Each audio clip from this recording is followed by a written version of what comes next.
I was thinking of a drug being something that you don't necessarily need a hammer for, in that drugs are often something that can so affect one body system that they throw another out in another way. And a statin is a classic example of that, really. And then I actually did find a lovely quote that I think I put in the email about hammers and nails and statins, but I forgot to put it on the slide, so I'm really sorry. I'm not going to be reading it out.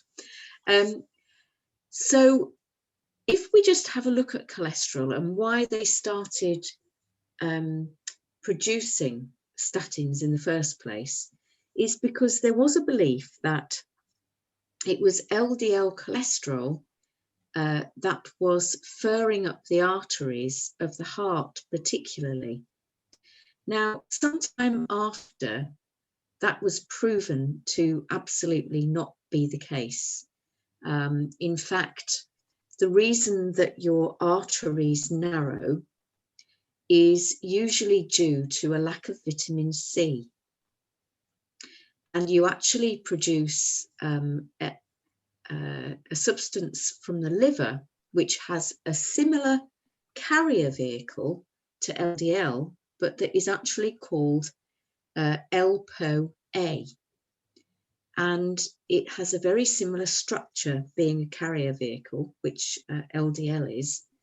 And what they found was that it's actually that is narrowing the arteries. But the reason it's narrowing the arteries is it's because it's carrying a repair-like adhesive called ApoA, which is sticking up your arteries when you are low on vitamin C. And so if you can imagine, getting back to the cholesterol, LDL is a so-called bad cholesterol.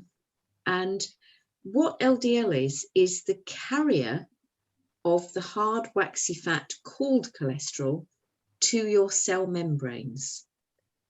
And an HDL is the so-called good carrier vehicle that carries your cholesterol back to the liver for excretion. And then you've got a total cholesterol level, which is a combination of the two. But LDL has been defined as bad because it's cholesterol that's traveling away from the liver. It's not being excreted, it's coming into the body and being used in the body. But the thing that the drug companies, having leapt onto the bandwagon of producing this cholesterol lowering medication, when the studies came out that showed that it wasn't actually cholesterol that was lowering the that was furring up the arteries, they somehow managed to overlook it and carry on with their billion-dollar drug bandwagon, and have done for several years. But I can't remember if it's the Swedish or the Swiss, someone was telling me recently, have actually abandoned statin use completely. So cholesterol is measured two ways. In the US, they measure it by milligrams per deciliter. And in the UK, they measure it by millimoles per litre. And all a millimole is a certain number of molecules of cholesterol. So if you like, we have some ideal measurements that have been deemed by the medical profession or the pharmaceutical industry. And so the total shouldn't be less than 3.9 molecules or certain number of millimoles in a litre, but it shouldn't be more than 5.2 apparently. But your HDL cholesterol should be above 1.5 millimole per litre, and your LDL should be below 2.7 millimole per litre. And of course, raising HDL cholesterol is the most important, but yet the drugs don't focus on that. They focus on lowering LDL cholesterol. And in actual fact, after a year of taking, they do have a level of success on doing that. So about a third of all drug or drug bill money that's spent on cardiovascular drugs is spent on statins. Oh, looks like we lost Bernard again.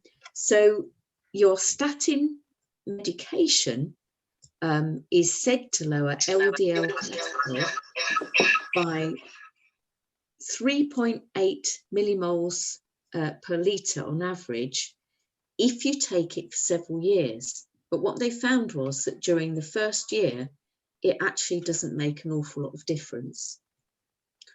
On the other hand, as we've said, statins aren't very effective at raising HDL cholesterol. Now, HDL cholesterol is the cholesterol that's travelling from your cells to your liver for excretion. And that is a far, far more important way of reducing risk. So what we've got there is a list of statin drugs, because there are many on the market now, but they are probably the best well-known ones. And there is now a new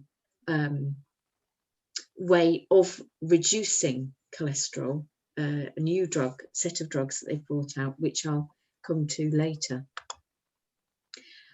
So then also you have fats in your bloodstream, and they are also an important contributor to cardiovascular disease. And I can remember watching a video years ago by an anaesthetist, and he was talking about the measurements that he would always take of patients' blood before he was about to anaesthetize them for an operation.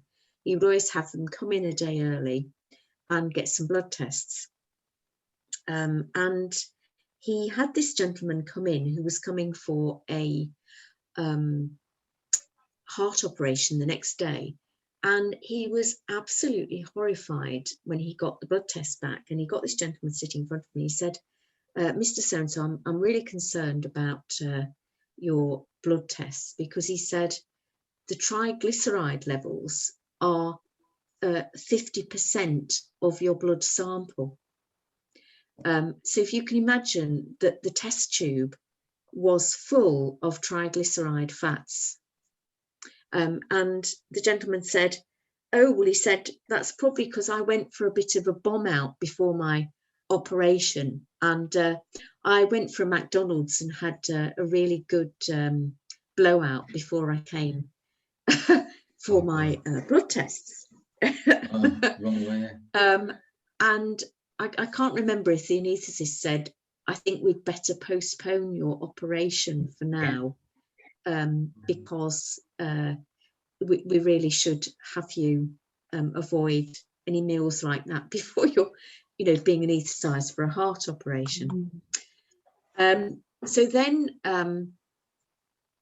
cholesterol, when it's above 5 millimoles per litre, often people will be prescribed statins, but they won't actually have had any won't have had a heart attack, they won't have had any cardiovascular disease diagnosed. And there is a thought that from Dr. John Abramson of the Harvard Medical School, from the medical faculty there, that if you have not had a heart attack, taking statins does not significantly reduce all causes of mortality or the overall risk of serious illness. And so often now they are given out to people of a certain age if their cholesterol levels are above 5 millimoles per litre. So looking at HDL cholesterol, certainly it's been shown that HDL cholesterol is a better predictor of cardiovascular risk. And so if it's low, there is a greater risk of cardiovascular disease. And the best predictor of all, apparently, is the ratio of your total cholesterol to your HDL cholesterol. And the result should be below 4. So an indication is that at least 25% HDL cholesterol is a good ratio, because it means that the body will be able to clear excess cholesterol from the arteries, that the HDL carrier will pick up cholesterol and carry it back to the liver for excretion.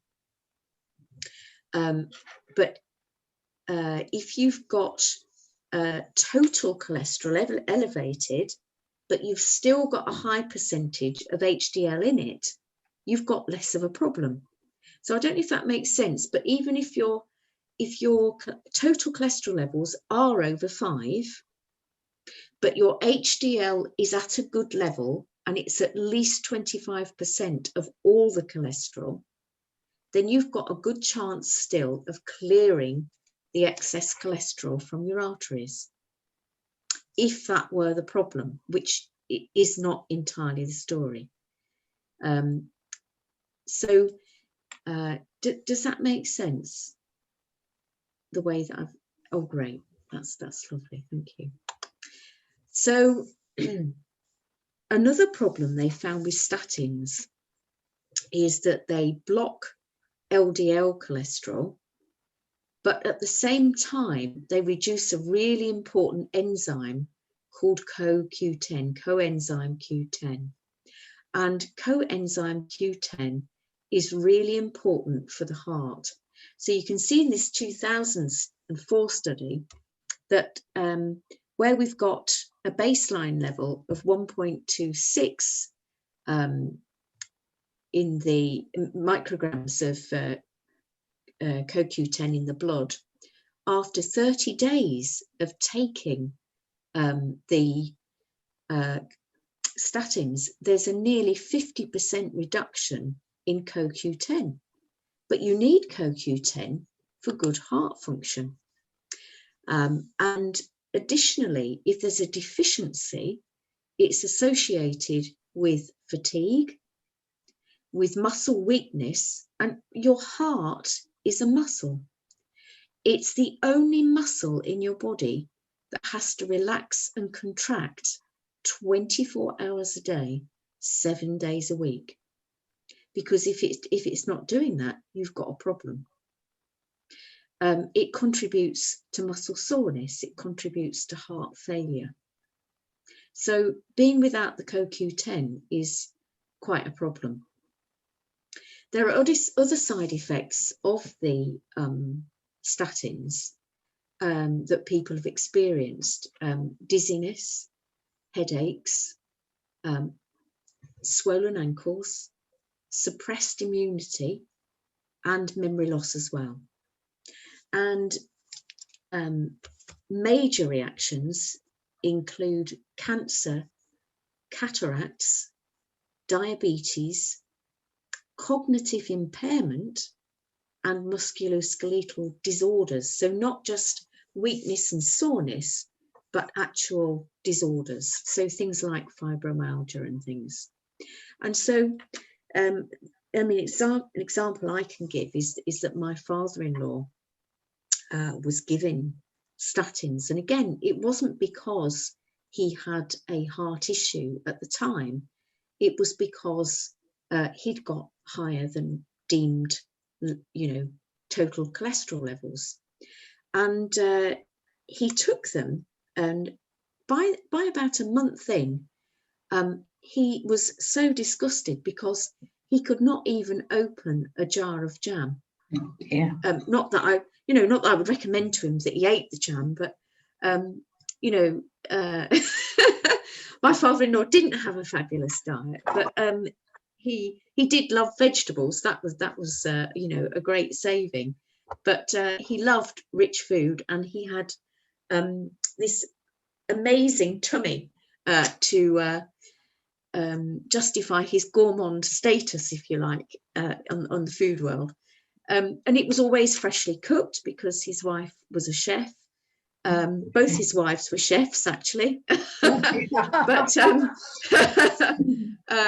But he was, as I say, absolutely disgusted at his muscle weakness because it hadn't been a problem before.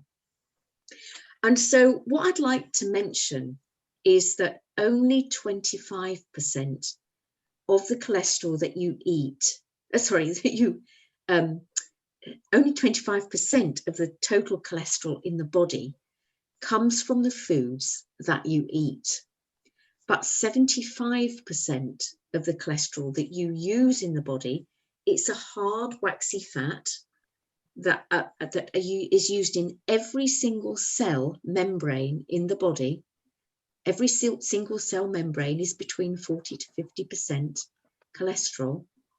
And, you know, 75% of that is made by your liver from the ingredients that you give it. So you can only imagine that if your liver is manufacturing it, you're not dependent or relying on it coming from the foods that you eat, that you must need it for something. So there's, you know, there's a little bit of something going a bit awry with the story here. And despite all these cholesterol lowering drugs, heart disease is still the world's major killer. And that is despite billions of people spending billions of pounds worldwide on low-fat foods, sorry. And in spite of all the cholesterol-lowering statin drugs. Now, about 2 years ago, they toughened up the thresholds on statin uptake. And so they started to invite everybody over 50 that they could lay their hands on to start statin therapy. And I don't think I'm wrong in saying that it's one of those drugs that if your GP has a certain uptake for, they do get a bonus. Care there sort of on their eagerness to promote them to you. And yet mortality rates from cardiovascular disease have barely nudged at all. So there's a new drug on the block called PCSK9 enzyme inhibitors. And PCSK9 is an enzyme that is connected with your LDL receptors in the liver. And what the PCSK9 enzyme inhibitors do is they affect the liver receptors, the LDL receptors in the liver, and degrade them, which to me doesn't sound a great idea anyway. Now, these drugs were incredibly effective at lowering cholesterol. And one of the first on the market, called Repatha, achieved a 60% reduction in cholesterol, but it still didn't prevent fatal heart attacks. So there's a Fourier trial drug that was tested on over 27,000 patients with cardiovascular disease. And you may have heard of Imperial College, and you mightn't think much to their reputation at the moment, but the Professor Paul Sever from there said the end result was that cholesterol levels came down and down and down. He was terribly enthusiastic about this. And we've seen cholesterol levels lower than we have ever seen before in the practice of medicine. But the question to ask is, should the end result be lower cholesterol or lower heart disease? If the aim of the cholesterol lowering drug is to lower heart disease, surely that should be the outcome, not the lower cholesterol. So when you really look at the data that is hidden away from the media glare, as usual with a lot of drug studies, 251 patients that were taking the Repatha died from heart disease. 240 that were given a placebo died from heart disease. Their cholesterol levels were unchanged. The Repatha obviously had levels of 60%, up to 60% lower cholesterol, and yet the placebo group had cholesterol levels that were exactly as they were before the study started, no lowering, and yet lower number died. The total deaths from any cause in the Repatha group were 444. The total deaths in the placebo group were 426.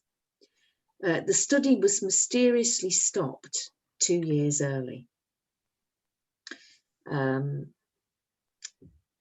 So maybe not quite the outcomes they were hoping for. Just to have a look at the cholesterol and fats theory and see, you know, where that goes. In the US, statin prescriptions were doubled from 2002 to 2013. So all average cholesterol levels fell, but cardiovascular deaths rose. So in one study of over 68,000 people that were aged between 60 and older, 80% of those living the longest had the highest levels of LDL. And interestingly, when they did a study of 381 terminally ill patients, they fared better when they stopped taking statins. They reported a higher quality of life, and they lived an average of 39 days longer. Amazing. Than the others in the group. So looking at cardiovascular disease and some causes, you know, the main causes of cardiovascular disease, one is inflammation. So it's inflammation of the arteries that creates the eroding that can be a problem. It's refined sugar that causes inflammation in the arteries and the eroding of the artery wall that can be a problem. And when they find the body trying to repair the artery walls, it's using that ApoA with its carrier vehicle of LPOA to glue up and, you know, try and repair the damage to the arteries. And so just reducing refined sugar and bringing in foods that are really high in anti-inflammatory substances, such as your green leafy veg, your berries, your nuts and seeds, your highly coloured vegetables and fruits, all of those are anti-inflammatory and will help against inflammation in your arteries. Sugar is particularly bad for the arteries. Stress is something that is a known contributor to heart attack, and shock. You know, stress and shock of any kind are a classic cardiovascular disease causer. But they also know that air pollution contributes to cardiovascular disease, as does electromagnetic frequencies. And in actual fact,